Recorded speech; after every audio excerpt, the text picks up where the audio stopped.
گھر کے کام کاج سے فارغ ہو کر رابعہ صوفے پر بیٹھی اپنے آپ کو آئینے میں دیکھ رہی تھی۔ دیکھتے دیکھتے اس نے غور کیا کہ اس کی آنکھیں سوج چکی ہیں۔ اسے یاد آیا کہ کل رات وہ مسلسل رو رہی تھی۔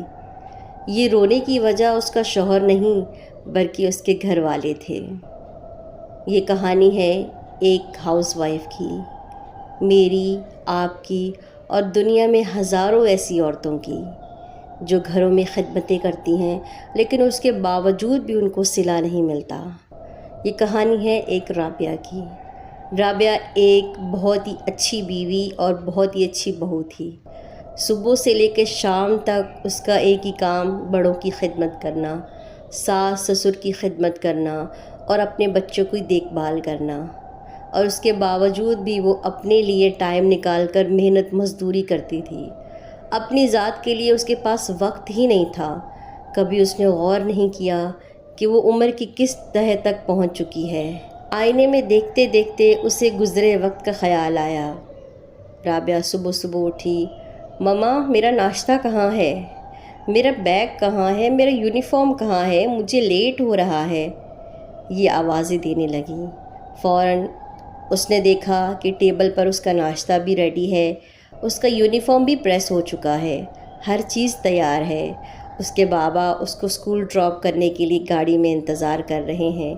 وہ فوراً تیار ہوئی، ناشتہ کیا، ماں نے اس کو گلے لگایا، ماتھے پر بوسہ دیا اور فی امان اللہ کہہ کر رخصت کر دیا۔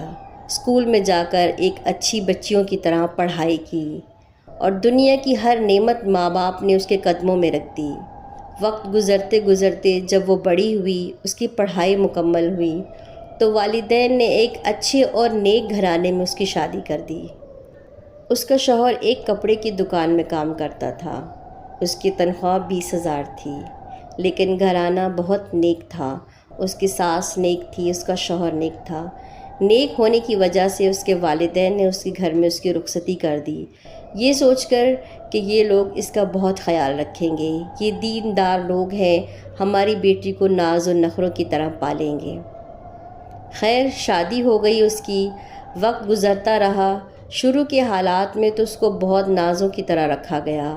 چند ہی دنوں بعد انہوں نے اپنا اصل روپ دکھانا شروع کر دیا۔ ہر وقت ساس کی نوک جھوک۔ صبح جیسے ہی 5 بجتے تو سب گھر والے اٹھ جاتے، ساتھ ہی بچے اٹھ جاتے، فجر کی نماز ادا کرتے۔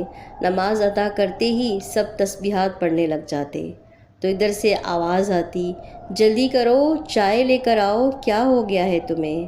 یہ ابھی نماز ہی پڑھ رہی تھی۔ تسبیح اس کے ہاتھ میں تھی اور فوراً اٹھ کر بھاگی۔ سب سے پہلے چائے رکھی، فوراً جا کے اپنی ساس کو دوائی دی۔ دوائی دینے کے بعد چائے بنائی، پھر پراٹھا بنایا، ناشتہ ریڈی کیا۔ جیسے ہی ساس کے سامنے ناشتہ رکھ دیا تو فوراً سسر کی آواز آئی، ارے بھائی میری چائے کہاں ہے؟ تم تو بہت ہی زیادہ سست ہو، پتہ نہیں کیسی نکمی بہو لے کر آئے ہیں ہم اپنے گھر۔ جب ان کی آواز آتی تو دوڑ کر ان کو چائے جا کر دیتی۔ ادھر سے پھر ساس کی آواز آتی، کیا کرتی ہو لڑکی؟ تم نے تو سارا پراٹھا ہی جلا دیا، تمہاری ماں نے تمہیں کچھ نہیں سکھایا؟ بس یہ باتوں میں وقت ہی گزرا تھا کہ اس کا شوہر اٹھا اور کہنے لگا، کل رات کو میں نے تمہیں بولا تھا اس شرٹ کو پریس کر کے رکھو، ابھی تک تم نے اس کو پریس نہیں کیا اور نہ میرے شوز پالش کیے ہیں۔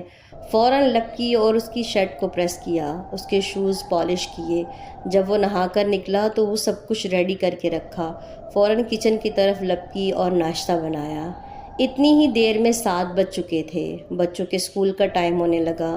بچوں کی طرف گئی، ان کو اٹھایا، ان کو نہلایا، نہلانے کے بعد ریڈی کیا۔ ریڈی کرتے ہی فوراً دوڑ کر سیڑھیوں سے اتر کر ان کو بس میں بٹھایا، اسکول کی طرف روانہ کر دیا۔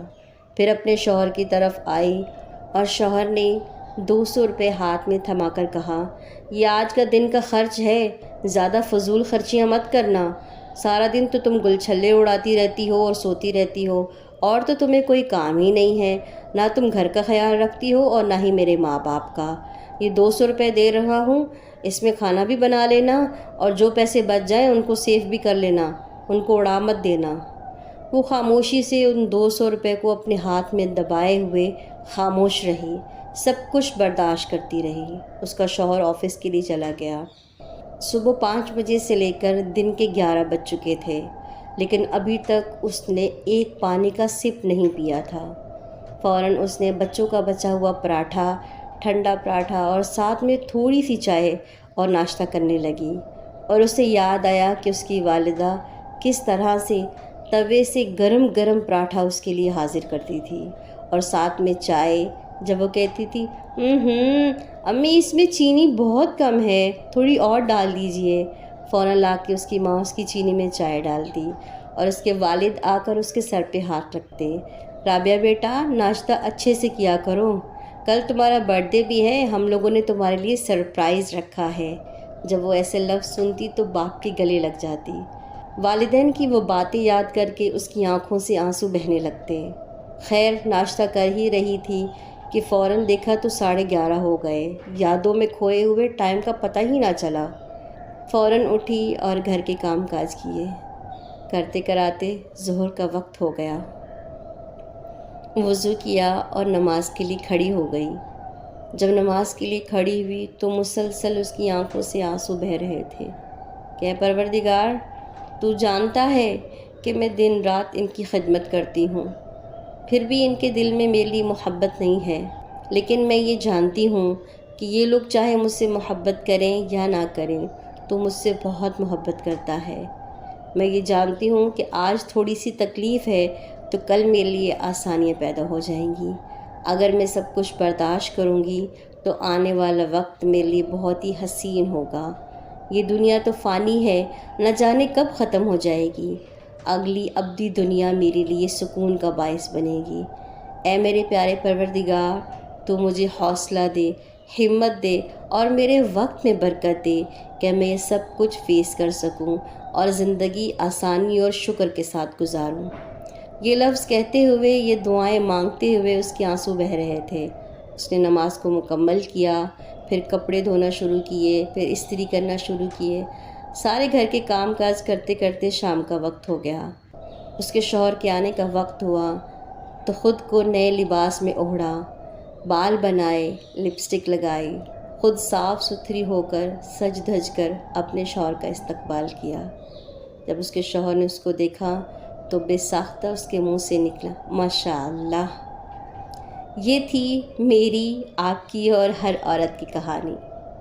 سب کی لائف میں ایسے واقعات ضرور ہوتے ہیں، ایسے لمحات ضرور گزرتے ہیں۔ بہت کچھ ہے جو ہمیں زندگی میں فیس کرنا پڑتا ہے۔ اگر ہم صبر شکر کے ساتھ گزاریں گے وقت، تو وقت آنے والا جو ابدی زندگی نا بہت اچھی گزرے گی۔